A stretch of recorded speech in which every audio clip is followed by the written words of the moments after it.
Welcome to Jazz Blues Rhythm Chops. My name is Don Mock, and I'm going to take you through several kinds of rhythm and comping ideas to use in a jazz-style blues progression. We're going to talk about chord voicings, extensions, alterations, and chord movements. And I also have some complete 12-bar rhythm examples for you to learn.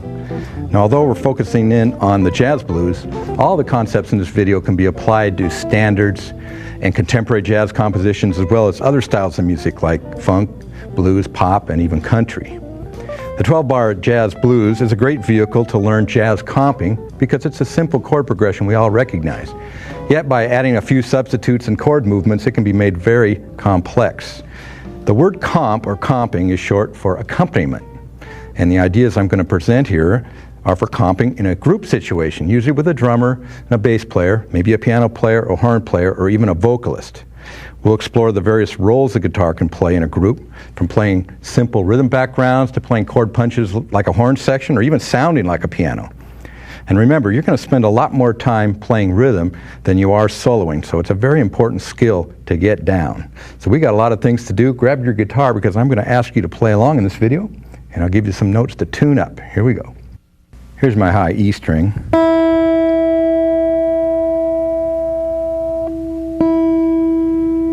And the B, and that G,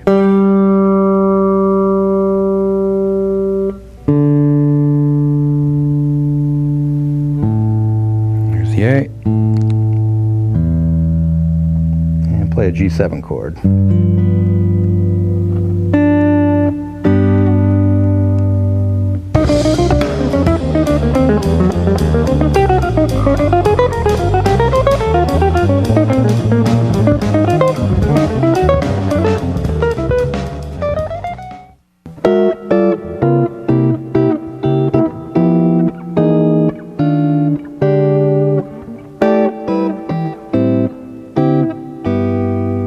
The first thing we need to talk about is the blues progression itself, the 12-bar jazz blues. Now, most of the ideas in this video are for a major style blues, meaning that the primary chords are major or dominant sevenths. Now, later on we'll talk a bit about the minor style jazz blues, but for now, let's look at the standard major style blues progression in the key of G. The jazz blues is a bit different than the traditional blues in that it has a few additional chords. Now, it starts out with the 1 chord, G7 for a bar, then it goes right away to the 4 chord, a quick change, to C7 in bar 2, then back to the 1 chord for 2 bars, G7. Then we go to the 4 chord in bars 5 and 6, and then back again to the 1. It's probably the chord that stands out and distinguishes the progression as a jazz blues rather than a traditional blues. This E7 is called a secondary dominant in the key of G. Now, if you're not sure what that means, let me give you a quick lesson on secondary dominance. If you understand your basic diatonic theory, you know that in the key of G, or any key for that matter, the 1 chord is a major 7, the 2 and 3 chords are minor 7s, the 4 is a major 7, the 5 is a dominant 7, the 6 is a minor 7, and a 7 chord is a minor 7 flat 5. The secondary dominant rule says that you can basically change any of the 7 diatonic chords to dominant 7s to help the chords move smoothly or resolve or create a little additional tension. The most common secondary dominants that you'll see in all styles of music are the 2 and 6 chords. In our basic blues progression here, the 1 and the 4 chords are also changed from their original major 7s to dominant 7s.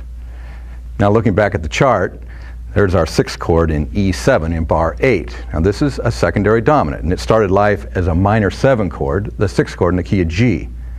We changed it to a dominant 7 to create a stronger resolution to the next chord. And the next chord is the only one in a standard jazz blues that I've given you 2 choices for, because about half of the jazz musicians that I play with play it as a minor 7 and the other half play it as a dominant 7th. So you should, of course, get used to it both ways. Now, moving on to bar 10, we have the D7. That's the actual 5 chord in the key of G, and it resolves back to the 1 G7 in bar 11. Then we have those exact same 4 chords again that we played in bar 7, 8, 9, and 10, but this time they go by twice as fast, and this is of course called the turnaround, which takes us back to the beginning of the progression. There's one more chord that's often played in a jazz blues that I want you to know about, and that's the diminished 7th chord in bar 6. Now, here on the chart you can see we've added C-sharp diminished 7ths, and it's a type of substitute for the C7, and it adds a nice movement back to G7, or the 1 chord, in bar 7. Well, now that we've looked at the jazz blues in the key of G, we should now learn it in all keys. So if this is fairly new to you, you might want to take a break and work out the progression in several other keys like B flat or F, A, E flat, so on. Now a little trick I use is to use the guitar fingerboard as a sort of a slide rule to find the roots of the chords in my jazz blues. We were in the key of G, my root's right here on the low E string, 3rd fret, 4 chord would be here, 1, 4, 5, 6 would be here, and the 2. 1, 4, 5, 6, 2. 1, 4, 5, 6, or 6 is the dominant, 2. And I could just move that little shape anywhere on the fingerboard and be able to play in that key. I won't even look at the guitar, but I know that this is the 1 chord, this is the 4, this is the 5, this is the 6, and that's the 2. Key of B. Okay, and then if I use the A string as a root, as a guide, like starting right here on E flat, I can do the same thing, go up to the 4, 1, 4, or go down to this 4. I'd probably do that. 1, 4, 5, 6, and 2 in E flat. The 1 chord, 4 chord, 5 chord, 6 chord, and 2 chord.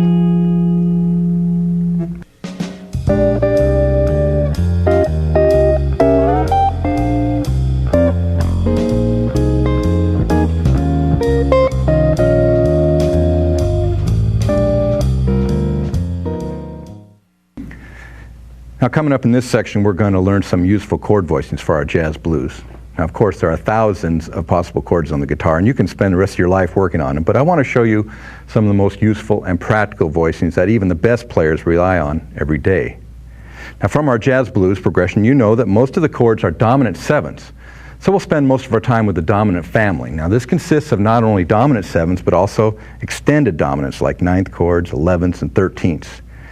Extensions are simply notes from the key that can be added to a 7th chord to give it color or different texture or feel. Extensions don't change the chord's function.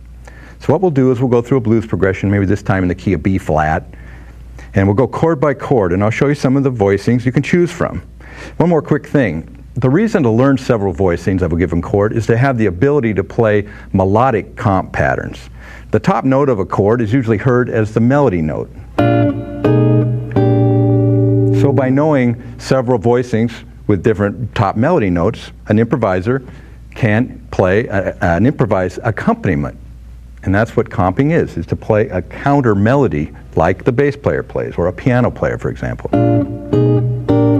You just don't want to play a whole bunch of chords because it looks cool. Okay, let's learn some chords.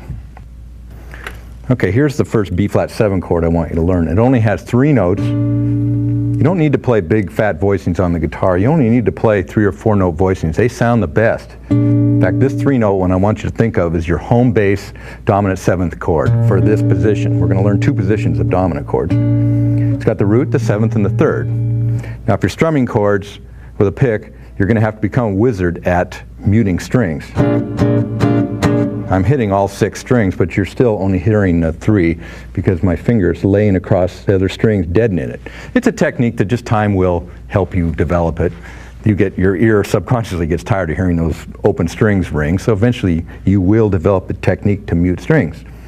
There's our first B flat 7. It's got a 3rd on top, great chord. Here's with a 5th on top. We're just going to try to get some voicings that have various melody notes on the top so we can do melodic comping. How about the 7th on top here? And the root on top. Now I apologize because I'm having to go so fast. We don't have a lot of time and I'm going to have to burn through these chords. So if you need to stop the tape or write these out on some diagram paper or just freeze the tape on the voicing to learn them, do that. And if they're new to you, just learn a couple of these. You can always come back and learn them later. There's with the 5th on the root on top. So we got the 7th on top, 5th on top. Pretty good for this position. The next group of chords are the 9th chords. And again, I have a 3 note voicing of the 9th chord that I like. It's 1, 7, and 9. 3 notes. We're communicating the sound of a 9th chord by leaving out a bunch of notes. And you don't have to play all the theoretically correct notes, like the 5th in this case, and the 3rd. But it still sounds like a 9th chord. If you want to add a 3rd, there's a good 3rd living right here give you a little higher pitch. And if you want to go real high, you can move the root to the top like this. And there's a B flat 9 like that. Another voicing you might already know is this one. This is a B flat 9 with the inside 4 strings. You might play it like that.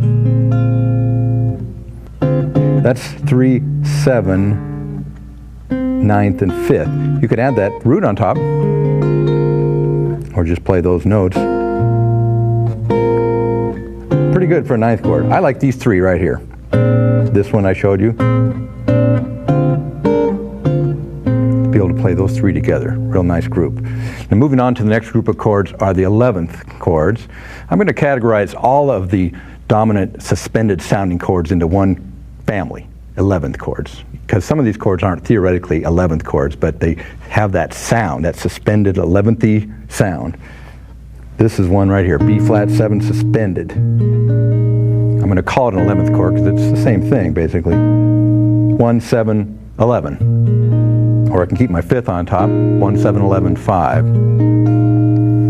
Or we can put the 7th on top, play almost what ends up being an F minor chord. The bass note here, F minor 7 over B flat. That's another 11th sound. Get the root on top if you want. The classic 5-chord suspended sound is this here. It amounts to an A flat triad over a B flat bass note. 9th suspended note there. Put the bass note on top, get a higher pitch. One other quick one I like is this one here. Very easy to play. It looks like kind of an F minor bar chord, but it's we're calling it a B flat 11th sound, and it's got the F in the bottom, the 5th, the root, the suspended note, the 11th, the 7th, and the 9th on top. I call this an invisible root chord because I'm not playing the root, but I use it to line up the chord. I can sight it. So if I want to play an E flat 11, I can see the E flat note right here, and so I can know where to put the chord. Well, now we'll go on to the 13th group, and you have to know this chord. This is the classic 13th voicing that all guitar players need to play, and it's a great sound for blues. We're going to use it all the time. 1, 7, 3. It's our little 7th chord shape with the additional 6th added on, or 13th. You can play it with the root on top right here. You can play it with the 9th on top, and if you're brave, you can reach up and get the 3rd on top. How about this one? It's like our 9th chord we just played, but we're going to add our 13 right here. Okay, now let's go to now the 4 chord in the key of B flat, which would be an E flat 7, and learn some 7th chord voicings for that real quick. Now I apologize I'm having to move so fast because I just don't have time to show you all the cool chords. Now you could for E flat just simply play all the voicings we learned for B flat slid up to the 11th fret. But it's handy to have them all in one position. So we'll take now a group of chords with the root on the 5th string. And the first one that I want you to learn is your home bass 3-note dominant chord that you're going to use all the time is right here, E flat 7. The voicing is 1, 3, and 7. Works good with this one, the B flat 7. Keeps all the notes right in the same range. If you want a higher pitch, you can add the root on top, and you can add the 5th on top. Or you can play this bar chord voicing right here, 1, 5, 7, 3, with various top notes. 5th on top, 7th on top. Okay, that's pretty good to get started for E flat 7 right there. Let's move on to the 9th chord group. Everybody knows this chord. This is the classic guitar 9th chord. You can play it as a 4-note group, just the inside 4 strings. We can go to 5 notes and play the 5th on top. And one more that I like is this one right here. I'm going to skip the D string, play the root, the 7th, the 9th, and then the 3rd on top. The same exact group of notes that we played up here. It's the same voicing, just in a different position. Now moving on to the 11th group, One of the best 11th chord sounds right here is just a simple bar chord for E flat 7. Nice chord. 1, 4 or 11, the 3rd, the 9th, and the 5th. You can add the root on top, take away the 5th and replace it with this root.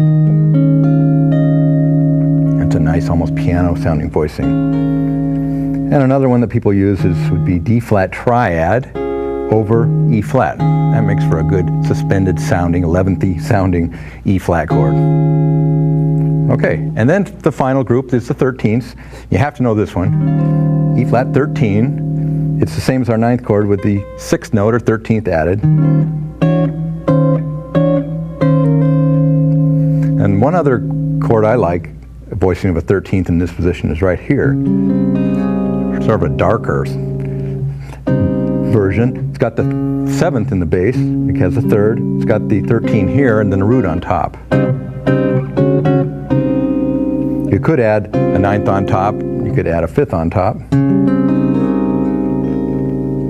Okay, well that pretty much takes care of our 4 chord. Then the progression then moves back to B flat 7 for a couple bars, goes to the 4 chord again, and then we added that extra chord. And if we do add the extra chord, the E diminished, here's some voicings of E diminished that I like. Right here, these inside 4 strings. Now any note could be the root, so I can't tell you the scale degrees, but it's an E and then a B flat and a C sharp and a G on top.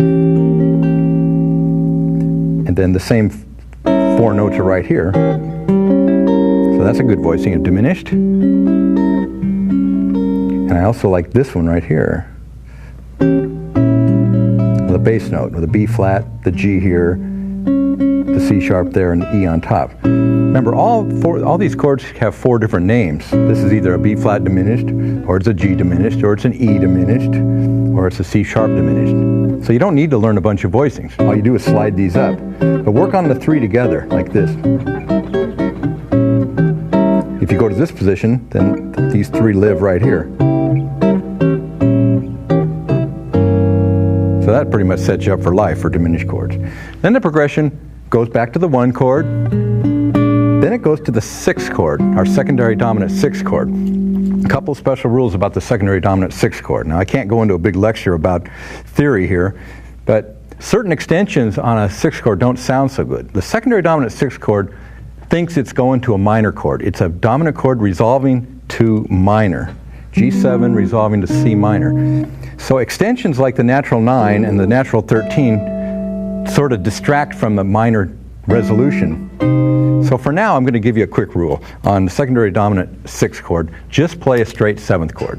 No 9th chords, no 13th chords. Maybe a couple 11ths, but the other ones, forget it. But there's something else you can do to this, and that is you can alter it. And what's an altered chord? Well, this is a big one in jazz, and I'm going to whiz you through a couple voicings of altered chords, or how to build your own voicings. Let's take this position that we used for E flat 7, slide it up to our 6th chord G7, play our little triad shapes, 1, 3, and 7. Now, altered chords are basically better used if you just make them up on the spot. Instead of trying to memorize a bunch of voicings, you can pretty much, because you know where the alterable notes are, you can pretty much make them up as you're going. Sound crazy? Check this out. There's the 9th right there. That's an alterable pitch. It can be raised up a half step or it can be lowered a half step. There's the 5th. It can be raised up a half step and it can be lowered a half step. You can make up any combination of those altered notes. Let me just give you a few and play along with me. Play a G7 with a raised 9th. Well, raised 9th or sharp 9. You find the 9th, you raise it up a half step. There it is. How about G7 with a flat 9? Okay, no problem. How about G7 with a raised 9 and a raised 5th? Got the raised 9 and I have my raised 5th. How about G7 with a raised 9 and a flatted 5th? Uh-oh. No problem. I don't have these memorized. You can just do it right on the spot here. Raised 5, raised 9, flat 5, flat 9, any combination. And there you go. And those chords all work well resolving to C minor, our 2 chord. Even if it's C7, it still works. One other quick position. Let's go to this G7 down here. Same thing applies. All you need to know is where the 5th and the 9th are. The 5th in this position is right here. second string, 3rd fret. The 9th is right here, the A note, 5th fret. Raise and lower them each a half step. You do it any way you want. Try these. G7 with a raised 5th. Here's the 5th, up a half step. G7 with a flatted 5th. G7 with a flatted 9th. I'm keeping the 5th intact right there on the B string. How about G7 with a raised 9th? Whoops. Now we got to reach up and get that. G7 with a sharp 5 and a raised 9. Oh. Now I am sounding like Joe Pass. G7 with a flat 5 and a flat 9. There's the 5th, there's the flatted 9th. Now we just got to get all these other notes back in place. So there you go. You can experiment on your own and work out all kinds of altered dominant 7ths. So a quick rule again, secondary dominants, only 7th chords, because the 7th chord will still sound good, or a 7th that's altered. Then the progression goes to C minor 7 or C7. You get 2 choices here. If it happens to be C minor, here's some minor voicings that sound good. C minor with the straight bar chord that you might know. I like to play C minor 11 or C minor 9.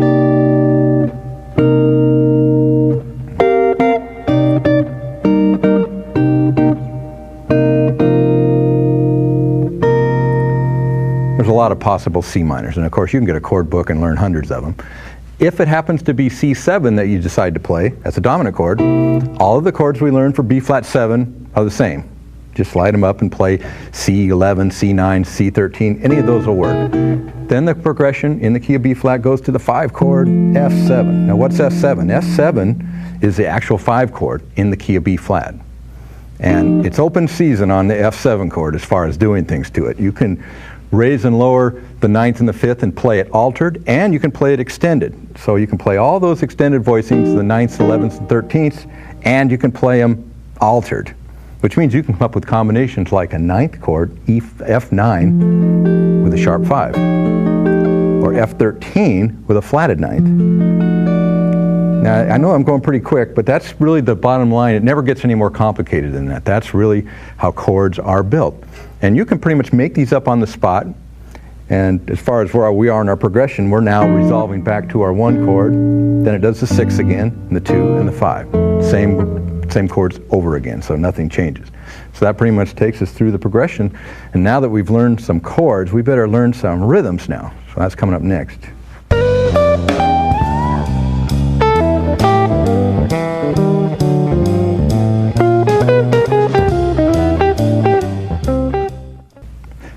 Well, now we'll go through some rhythm patterns for a jazz blues. Now there are 2 basic rhythm feels that you should know, the swing and the shuffle. They're both pretty similar, and they're both based on the 8th note triplet. Now what's an 8th note triplet? Well, here's my little drum machine playing quarter notes. Bass drum plays 1, 1, 2, 3, 4. Triplet, triplet, sounds like this. 3 counts on each beat. Triplet, triplet. Now the jazz feel is we take away the middle note, or we tie it to the first one. Sounds like this. That sounds familiar. That's that nice, relaxed, almost shuffle feel. 1, 2, 3, triplet, trip, leaving off the middle note, or tying the first one to the second one. Now the upbeats are called ands, even though they're not true or straight 8th notes. And this allows jazz and bebop melodies to be written as even 8th notes, which is a lot easier to read. Now in the shuffle feel, the upbeats are usually really pronounced. You pretty much always hear that, especially in the drums and the bass. The swing feel is a little more subtle, and it plays down that bounce of the upbeats. Now for a guitar player, both the feels are pretty similar. And the only difference is really the style. Jazz blues shuffles tend to be more traditional, and they call for maybe a more basic rhythm part, maybe these kind of. Although there is such a thing as a jazz shuffle. And of course, a jazz feel is jazz, and it can be anything from straight ahead bebop jazz to modernistic, futuristic jazz. So now for a guitar player, playing the downbeats with a downstroke and the upbeats with an upstroke is a real natural feel. So if we play with our band here, You can almost make a circle here. Down, up, down, up, down. Get that gallop. 3, 4. Now you're not going to play anything that much. We're going to play combinations of the upstrokes and the downstrokes. But you can keep this going with your arm. It's almost like an automatic metronome. This first pattern, this first one is probably the most important one of all. And it comes from the old days of playing rhythm guitar, playing straight quarter notes. And it's not as easy as it looks. To really lay it in the groove and play it real dynamic takes a little practice. 1, 2, 3, 4. Try not to hit the upstrokes, but if you do, it's okay.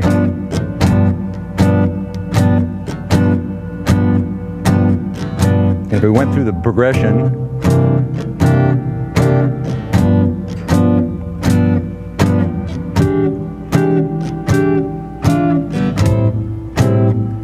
okay, so on.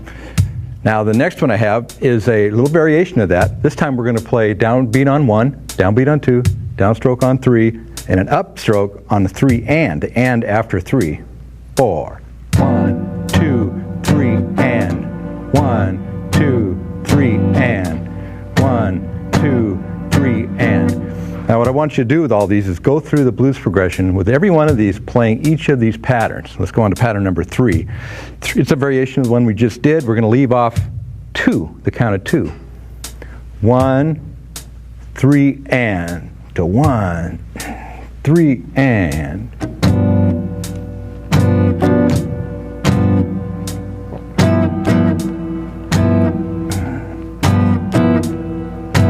Okay, that's a good one. Work on that one for a while. And number 4 is we don't play on 1. Play on 2, 3, and 4. 1, 2, 3, and 1, 2, 3, and 1, 2, 3, and. Good one. And this next one starts with an upbeat on the and that follows 1. So it's 1 and then 3 and. 4, 1 and 2, 3 and 1, 2, 3 and 1 and 2, 3 and 1. Good one. Let's go on to another one real quick. This one kind of feels more like a shuffle because we're going to play on 1 and then and right away. 1 and we can play on 4 or we cannot play on 4. And of course you're going to want to mix these up. 2, 3, 4, 1 and 2, 3, 4, 1 and 2, 3, 4, 1 and 2, 3 and 4 and 2, 3, 4. Another quick one is to play the and of 1 and the and of 2. 2, 3, 4, 1 and 2 and 3, 4, 1 and 2 and 3, 4, 1 and 2. You can let the chords ring if you want. Cut them off. 4, 1, 4. Upstrokes for the upbeats. Okay, and just one last one here is the tricky one because we're going to have an and after the count of 4. And in chord changes, that would usually signal the next chord. So this time, we're going to play on the count of 2, 3 and then the and after 4, but we'll have a little chord change here. Let's go back and forth between G7 for a bar and C7 for a bar. Check this out. 4, 1, 2, 3, and 2, 3, and 1, 2, 3, and.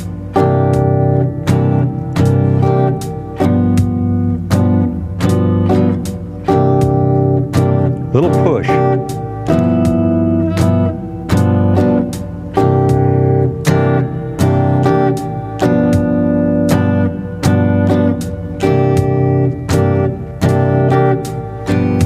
Okay, but again, go through all the different keys of progressions, experiment with your chords, playing either one chord for a whole bar or mix up some of those chords where you play maybe a different chord on different beats and now add your rhythms to it. So things are starting to get a little complicated, but stick with me. Up next, we're going to learn some additional little concepts for comping.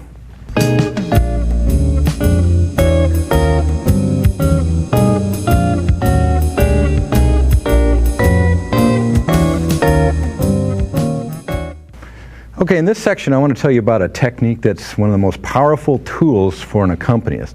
And it's so simple, it's embarrassing, yet it took me years to figure out what people are doing when I listen to records. It's simply the moving of a chord up a half step or down a half step. You probably already do it when you play chords. You've probably been playing some funk and you...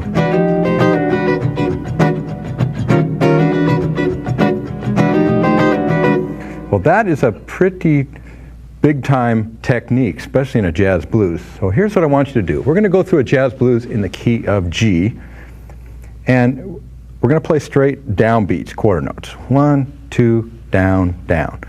On the count of 4, I want you to play up a half step. I want you to take your 7th chord, in this case, G7. We're just going to go up a half step on the count of 4. In fact, right now, let's just play G7. 1, 2, 3, 4. 1, 2, 3, 4. 1, 2, 3. Or strumming.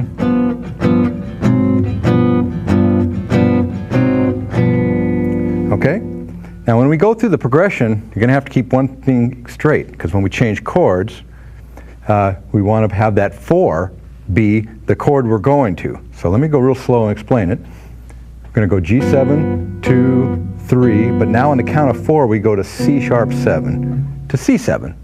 1, 2, 3, 4, 1, 2, 3, back to 4. Now because we're going up a half step of the chord we're going to, so we're still on G7 for 2 bars. And we're getting ready to go to C7, 4, 1, 2, 3, 4, 1. Let's just leave off the diminished for now. 4, 1, 2, 3, 4, 1. 4, 1, going to the E7, secondary dominant. 4, 1. I'm going to use A7.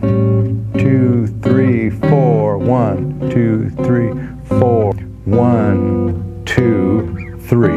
Because now we're doing the 2 beats a piece on the turnaround. On 4, half step above the chord we're going to. 1, 2, 3, 4, 1. Seems a little confusing. Let's play it with a track of drums and bass and just play along with me.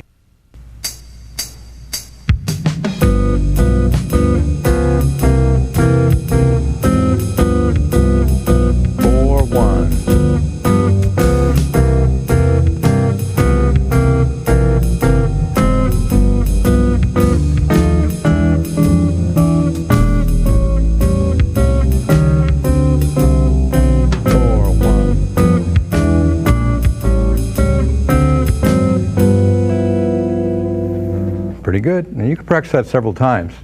And I'm just using the straight 7th chord. See how good they sound? And we'll add the extensions as we go, but just start with that basic 7th chords to get these grooves down. Now I got a little trickier one for you here. This time you're going to play on 2. You're going to do something different on the 2 besides 4. So stick with me here. This is some cool stuff. On 1 you're going to play the chord. On 2 you're going to go down a half step. Kind of sort of simulate a walking bass line. On 3, we come back to our original chord, and on 4, we do what we just did, go up a half step to the chord we're going into.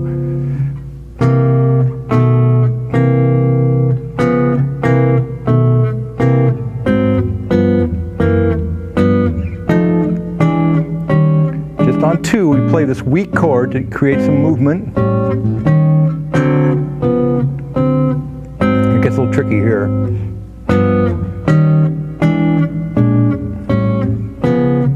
So let's play this with the track now.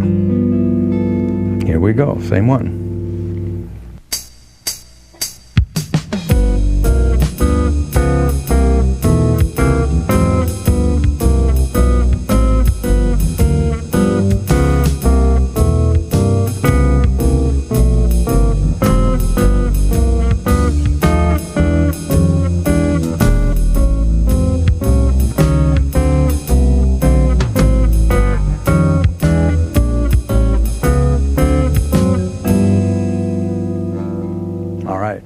Now, of course, a good accompanist is never going to play the whole tune all the time like that. These are just some techniques that you play a bar or two this way, then maybe you sustain a chord for a bar and you play a little punch. It's a mixture of all these different things. But the good way to learn it is, of course, play it all the way through like we just did. So now I got one more great little trick. Now besides moving up a half step, moving down a half step, and by playing the same chord, we're going to change the melody notes on the top. This used to drive me nuts. I used to listen to Joe Pass albums, and I couldn't figure out what he was doing. It sounded like all these complex chords, and it wasn't until I finally hung out with him and saw that he just simply played a chord, up a half step, back down, with various top notes, like this. Here's a little lick for G7. Starts with a G9 that you've already learned, with the A note on top. Then we're going to go to our half step below, dominant chord. Listen to the top notes. F sharp 7, G7, G sharp 7. Now we go back to G7, this time play the D on top.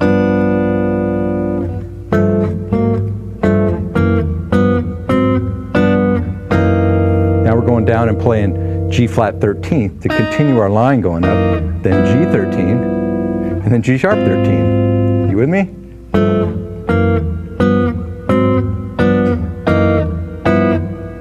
Now we'll go to the G13 with the root on top. G flat 13 with the 9th on top. Pretty amazing. G sharp, and then finish off with the 13th with the 3rd on top. Listen to this.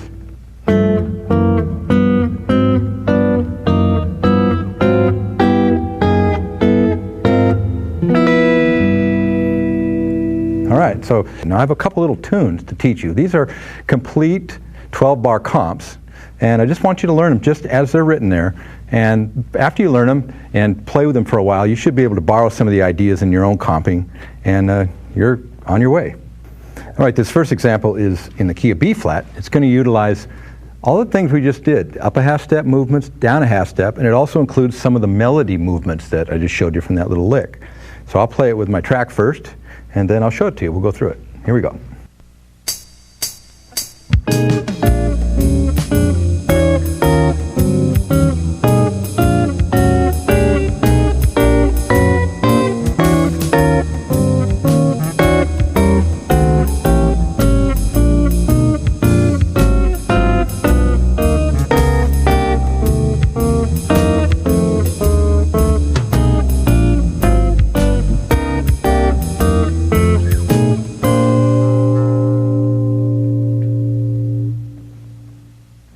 Okay, let's go through this chord by chord.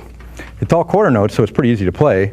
Rhythmically, just a lot of movements with the chords. Starts with a B13 into B7, B flat 7, and then de-emphasize the A7 and the B flat 7. E13 into E flat 9, the D7 E flat. B13 takes us back to B7, and then a little movement up to the 4 chord.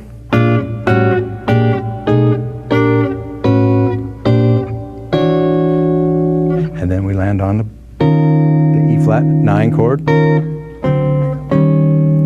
E13, this time going to the diminished chords, B flat 13, or E diminished. Then E flat diminished to E diminished, a half step move there. A7 to B flat 7, and then we're going to do this movement that takes us down to the 6th chord with melody notes.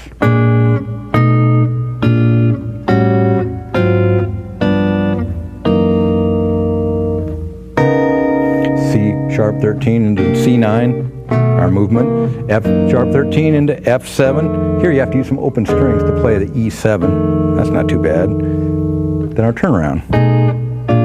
Same movements, again, twice as fast.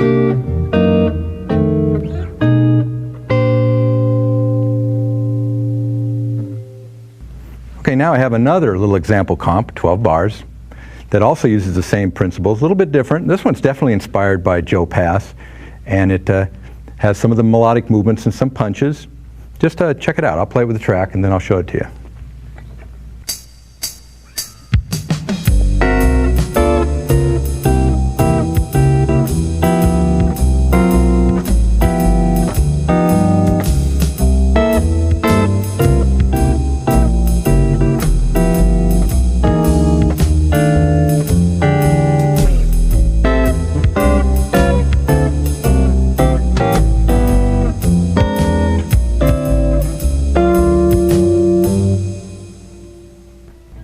All right, let's go through this thing one bar at a time.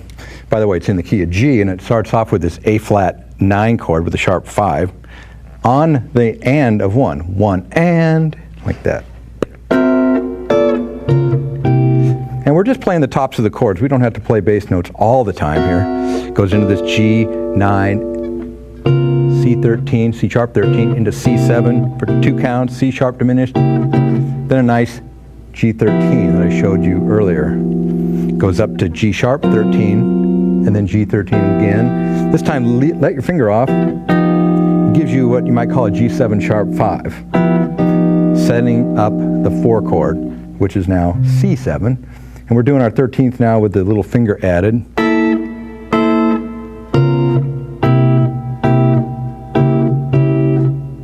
Back to the 13th. Now a descending movement with the lines going in opposite directions.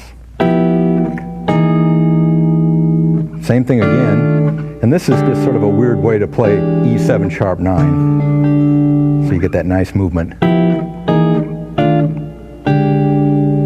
Then we're going to our 2 chord, A minor, with some setup chords, A minor, B flat 13, and then you might call this A9 with a sharp 5 to D9, a D7 sharp 5, just a little low chord to help make a melody,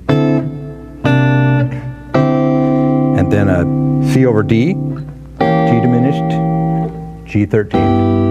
Then a nice turnaround with some flat 5 substitutes. This instead of E7, now we're going to play B flat 9, then A minor 11.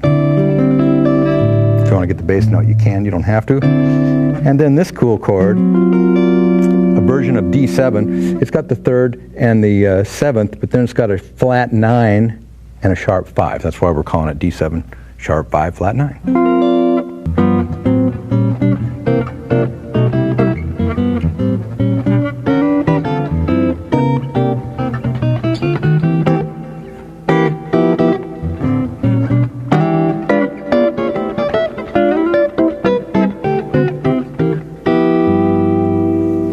Okay, now coming up in this section, we're going to talk about chord movements. Now, what's a chord movement?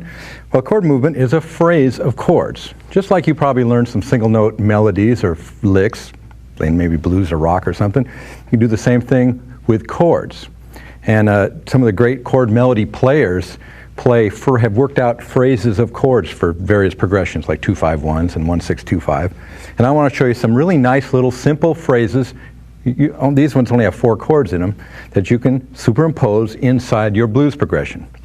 And they're all going to be for dominant chords, so every time you have a dominant chord, you can play one of these 5 movements we're about to learn. Our first one is going to be for G7, and it goes like this. It's a G7 3-note chord, just like we first learned, an A minor shape, a B flat diminished, and then this little G triad. It's really just G major. You can play them all as quarter notes, and you can play them forwards or backwards. Now that one sounds like the old rhythm days back in the 40s with the rhythm guitar players.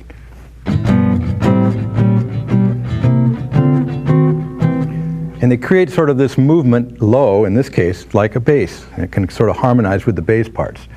But they're also very contemporary. I have a lot of success with these playing funk and fusion music in my comping. And I use them, of course, in chord melody playing. So there's your first one. Why don't you work on that one? And we'll go on to this next one for a C7 chord. This starts with our simple C7 voicing here. Pay attention to the top notes. That's the melody. Second chord is like a C11, a C diminished, and C7. We're not playing an altered situation, so this could be played in a static 1-chord vamp or in a blues. A lot of situations. Our first one. So now you could take the first one, move it up here to C7, and you have this one down here. So now you have 2 for C7. Here's a third one for C7. We start where we left off in the last one, 3rd on top. Go to play C7, only the inside 4 strings. D minor 7, D sharp or E flat diminished, and then you end on this is actually a C7 voicing that goes 7, 3, root, 5th on top. If that one's a little bit of a stretch, play a C9.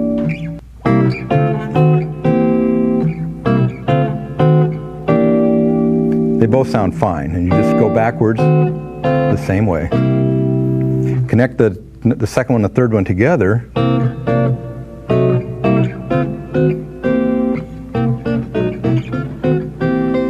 Pretty soon you get some nice melodic movement. And you don't have to think of these as 4 individual chords. It's just a little phrase of chords you memorize away from the tune, then bring it back into the song, and it gives you a lot of motion. Here's another variation of the upper strings.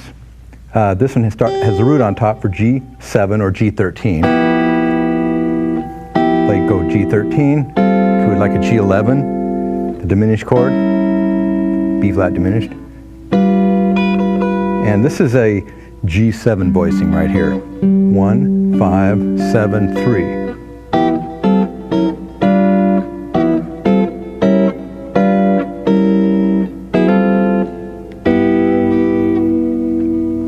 So how do you use those things? Well, one thing you can do is just I'll play through a whole blues progression with my drum machine here, just using those. Of those, what did we learn? 4 of them? Okay. Key of G, 2, 3, 4.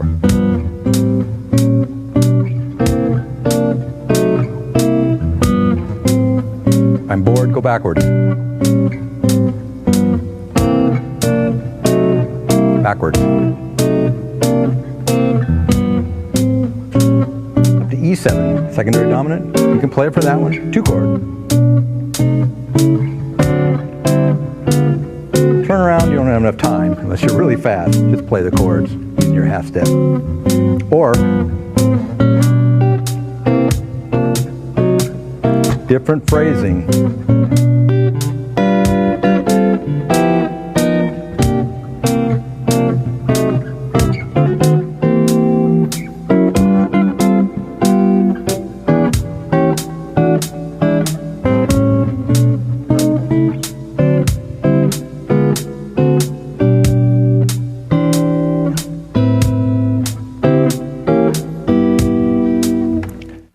Okay, let me show you actually a couple more movements. These are a lot like what a piano player might play in their left hand. They're little low voicings, similar to the first ones we did of dominant chords. This first one's in A7, so let's think up into A. We have our first movement here, but now we can add this new one to that one, and it's an A7 voicing with a 3rd in the bottom, 7th, and the root right here. A little unusual, but just learn this. A7, A9, A flat 7, sliding into A7. So we get that melody. Nice movement. Connected to the second one. Cool, okay. Here's a little variation of that now for D7. Little lower voicing. This is a D7 chord with the 7th in the bass, 3rd, and then the 5th on the top. See that? And this movement kind of goes with this chord. I'm just going to lay my finger down and go. And add this final D note on.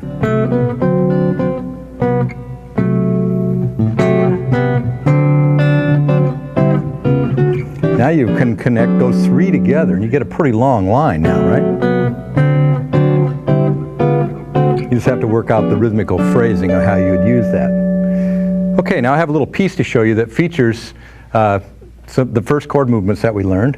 It also sort of is an example of punches, like a horn section would play. So you kind of learn a bunch of things out of this little piece. A 12-bar comp example in the key of G, and I'll play it first, then we'll go through it.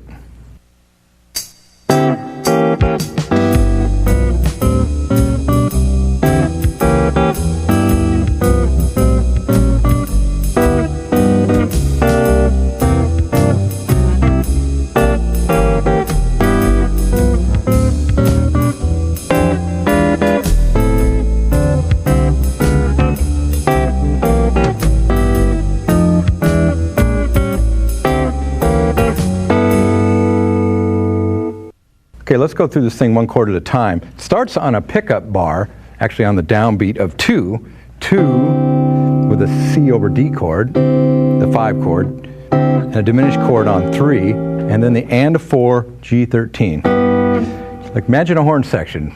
Ba, ba, da, ba. Then play the chord movement underneath it kind of soft. Do it again. Moving to the 4 chord, we play G13, G7 sharp 5, C9, and movement number 2. Back to the G13 in our first movement. Then to the secondary dominant 6 chord, A minor 7, then the second movement again in D this time. Then our little punch again.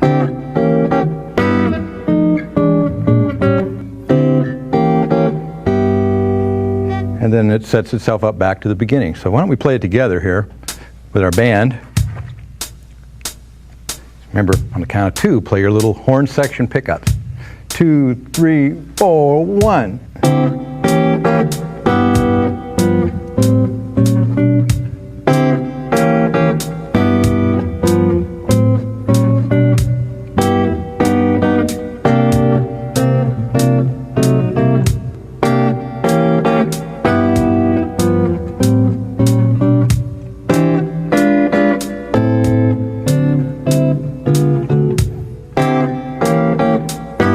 Turn around.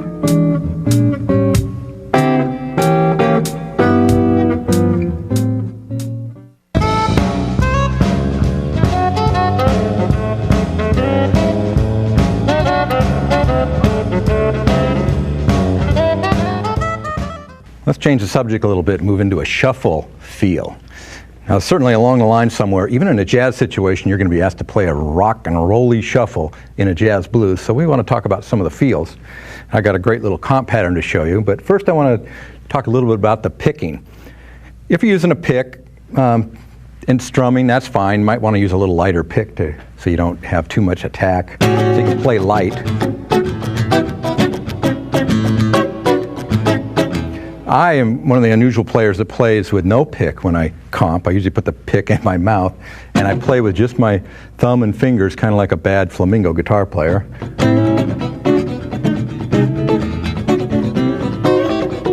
It's just a habit I've developed, so if you see me doing that, don't worry about it. It can still be done with a pick. I got a challenge for you, though. Most of the comps that we've talked about are all based on the eighth note, the triplet eighth note feel, either downstrokes or upstrokes. You can move to another level, a little more advanced level of comping if you incorporate the complete triplet.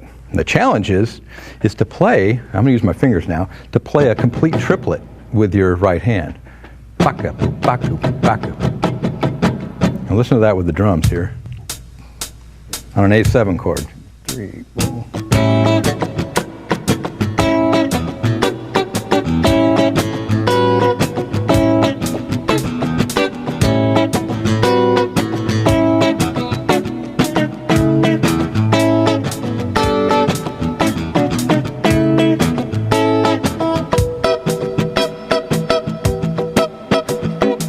Anyway, you get the idea.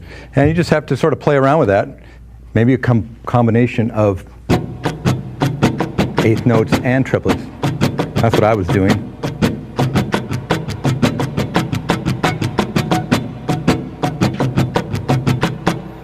So forth. Okay, here we got a little tune now that says shuffle comp in the key of A. And I'll play it with the track first, and I'm going to show it to you. Here we go.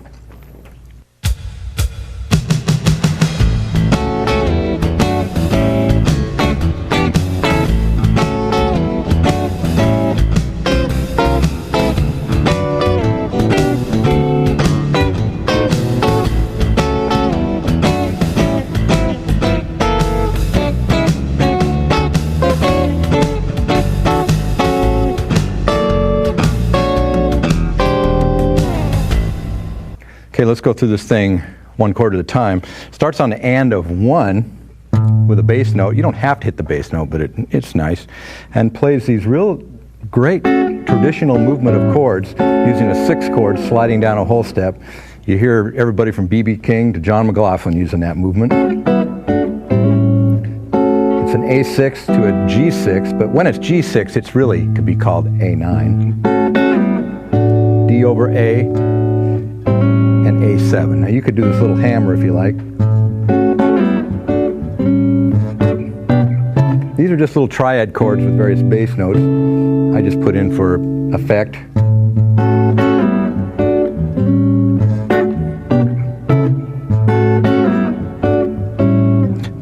We've done this a lot of times today. E flat 13 going to D9, which sets up our 4 chord. Now we do the same thing up here in E flat, in D. Little diminished movement back to A13, and the movement again, and a little walk down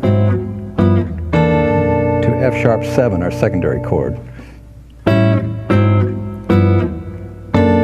Now I'm playing an F sharp 7 with a raised 5, but you could play it with a standard 5th too. And then a little walk up diatonically, B minor, C sharp minor, D major 7, E minor 7 flat 5, half step into the B minor 9, and then this D over E, A13. Then our turnaround, just some nice chords here. F sharp chord, B minor 9, and E7. Okay, let's play it along with our little drum track here. Here we go.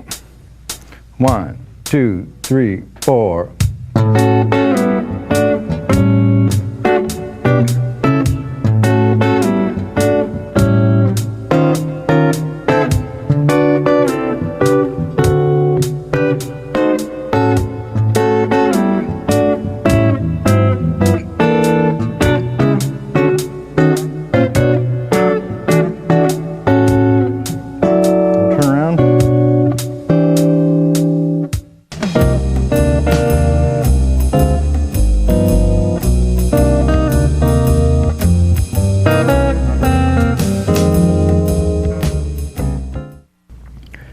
Well, I wish we had a little more time to spend on minor blues, but I'm going to have to keep it kind of short. So what we're going to do is play through a minor blues in the key of C. Now, a minor blues is exactly like a major blues as far as the feel, the use of chord movements, half-step connection. All these things are the same. You're just using lots of minor chords, minor 2, 5, 1. So if you get the principles of the major blues, you can certainly apply it to minor. So let's play through this C minor progression. What I have is 3 different versions. The first one is what I would consider the basic changes for a minor blues in C minor. Second one has a few additional chords. Third one, some more chords than that. So play along with me, and we'll just play with the drums here and get a feel for some minor blues. Here we go.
All right, it's your turn to play. We're going to get the band back up here, and we're going to play a few different jazz blues progressions in a few different keys.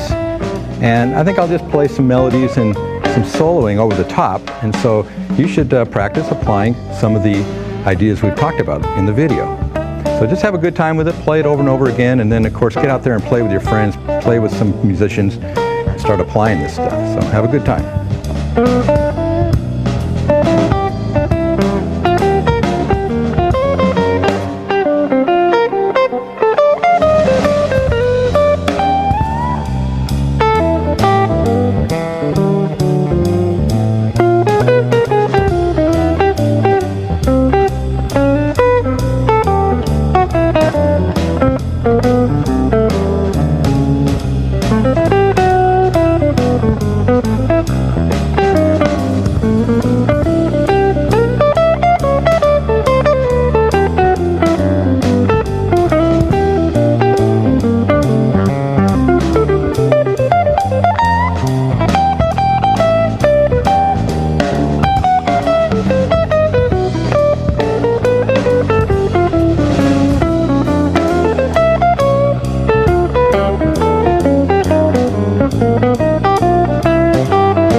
Well, all right, that's all the time we have, and I really want to thank you for checking out this video and hope you found some ideas that you can use.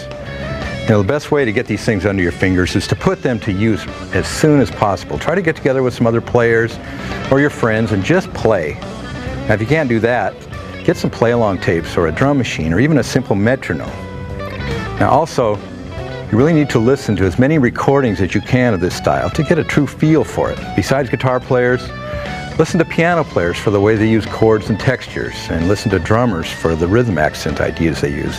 And of course, check out bass players to learn more about walking bass lines. And remember, to be a good accompanist, you must listen carefully to the other players in the band, especially the soloist. You also need to develop the skill to know when and when not to play and how to support, enhance the music, not distract from it. I want to thank the musicians that played with me here, John Bishop on drums and Rick Hool on bass, and to all the crew here at American and Warner Brothers. Thank you guys, and we'll see you later.